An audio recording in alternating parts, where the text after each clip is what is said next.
Hi, this is SEBI registered investment advisor, SEBI registered research analyst Bhushan Godbole आप सबका स्वागत करता हूं। अगर आप शेयर मार्केट में इन्वेस्ट करना चाहते हैं तो इन्वेस्टिंग करते समय वो कौन सी बड़ी गलती हमें नहीं करनी है। दुनिया के सबसे सफल इन्वेस्टर वॉरेन बफेट ने लगभग 21 साल की उम्र में कैसे जाना इन्वेस्टिंग करते समय वो कौन सी बड़ी गलती नहीं करनी है।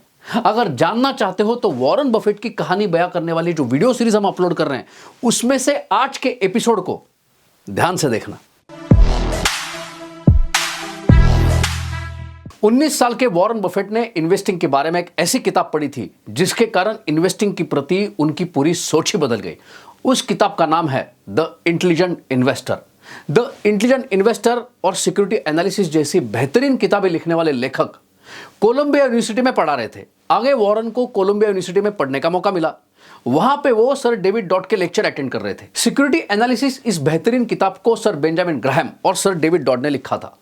इस किताब को वॉरेन बफेट ने इतनी बार पढ़ा था, इस किताब में जो एग्जाम्पल्स दिए हैं इसके लेखक सर डेविड डॉट से ज्यादा वॉरेन को याद थे।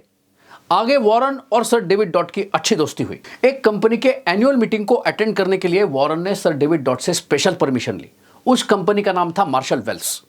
अब इस कंपनी में गुरु बेंजामिन ग्राहम का निवेश था और इस कंपनी के वॉरेन बफेट ने भी शेयर्स खरीदे थे। वैसे किसी कंपनी के एनुअल मीटिंग को अटेंड करने का वॉरेन का यह पहला मौका था। मार्शल वेल्स इस कंपनी के मीटिंग के दौरान वॉरेन की मुलाकात वॉल्टर कॉल्स से हुई जो आगे चल के एक सक्सेसफुल इन्वेस्टर बने। वॉल्टर कॉल्स उस वक्त बेंजामिन ग्राहम की कंपनी ग्राहम न्यूमन कॉर्पोरेशन में काम कर रहे थे। अब वॉरेन की भी मंशा थी आगे चल के वो बेंजामिन ग्राहम की कंपनी ग्राहम न्यूमन कॉर्पोरेशन में काम करे। मार्शल वेल्स इस कंपनी के मीटिंग के दौरान वॉरेन की मुलाकात एक और वेल नोन इन्वेस्टर से हुई जिनका नाम था मिस्टर लुइस ग्रीन। बातचीत के दौरान लुइस ग्रीन ने वॉरेन को एक साथ लंच करने की ऑफर दी। अब सीखने के दृष्टिकोण से वॉरेन के लिए यह जैकपॉट था। Rich and well known Louis Green ने लंच करने के लिए साधारण से कैफेटेरिया का चुनाव किया। अब पैसा संभल कर खर्च करने वाले वॉरेन को पैसा संभल कर खर्च करने की लुइस ग्रीन की आदत सही लगी। बातचीत के दौरान लुइस ग्रीन ने वॉरेन को पूछा, वॉरेन ने मार्शल वेल्स इस कंपनी में निवेश क्यों किया है? तो इंप्रेस करने के लिए। वॉरेन बफेट ने कहा क्योंकि सर बेंजामिन ग्राहम ने वहां पे निवेश किया है। अब यह सुनते ही लुइस ग्रीन ने कहा, स्ट्राइक वन, गलती कर रहे हो। किसी ने किसी कंपनी के शेयर में निवेश किया है यह निवेश का रीजन नहीं होता।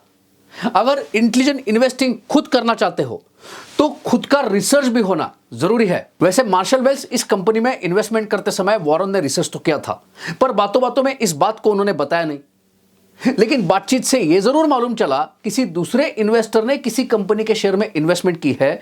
यह इन्वेस्टर के लिए इन्वेस्टमेंट का रीजन नहीं होता। इस बात पे मानो अब मोहर लग गई। तो जब भी आप शेयर मार्केट में इन्वेस्ट करना चाहते हैं, किसी दूसरे इन्वेस्टर ने किसी कंपनी के शेयर में इन्वेस्टमेंट की है, बस इस रीजन के कारण उस कंपनी में इन्वेस्टमेंट करने की सबसे बड़ी गलती हमें नहीं करनी है। आगे लगभग 21 साल के वॉरेन ने रिसर्च करते हुए एक कंपनी के शेयर्स में इन्वेस्टमेंट की और वहां पे एक साल में लगभग 50% रिटर्न कैसे बनाए। गुरु बेंजामिन ग्राहम से उन्होंने कौन से लेसन सीखे। आगे वॉरेन बफेट दुनिया के सबसे अमीर इंसान कैसे बने, ये हम देखेंगे इस कहानी के अगले एपिसोड्स में।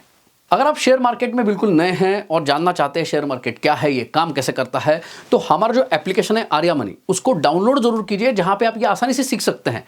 इसके लिए इसकी लिंक हम डिस्क्रिप्शन में प्रोवाइड कर रहे हैं। अगर आप भारत के लीडिंग ब्रोकर्स के साथ खाता खोलना चाहते हैं तो उसकी भी लिंक हम डिस्क्रिप्शन में प्रोवाइड कर रहे हैं, चाहे तो उसका फायदा जरूर उठाइए। तो इस प्रकार से आज के एपिसोड में हमने समझा किसी ने किसी कंपनी के शेयर में इन्वेस्टमेंट की है यह इन्वेस्टमेंट का रीजन नहीं होता। इन्वेस्टमेंट करने से पहले रिसर्च करना जरूरी है और इसलिए गुरु बेंजामिन ग्राहम कहते हैं, an investment operation is one which upon thorough analysis promises safety of principal and an adequate return. Operations not meeting this requirements are speculative. तो इस एपिसोड में इतना ही। अगर आपको आज का एपिसोड अच्छा लगा है तो उसको लाइक जरूर कीजिए। कमेंट करके बताइए आज का एपिसोड आपको कैसा लगा। वैसे ही कमेंट करके बताइए आने वाले समय में कौन से टॉपिक के ऊपर वीडियो देखना चाहते हैं। इस एपिसोड को ज्यादा से ज्यादा शेयर भी कीजिए, हमारे चैनल को सब्सक्राइब भी कीजिए और बेल आइकॉन को हिट भी कीजिए ताकि जब नया वीडियो अपलोड करें तो नोटिफिकेशन टाइमली मिल पाए। तो मिलते हैं अगले एपिसोड में। अगले एपिसोड तक हैप्पी ट्रेडिंग, हैप्पी इन्वेस्टिंग। धन्यवाद, थैंक यू।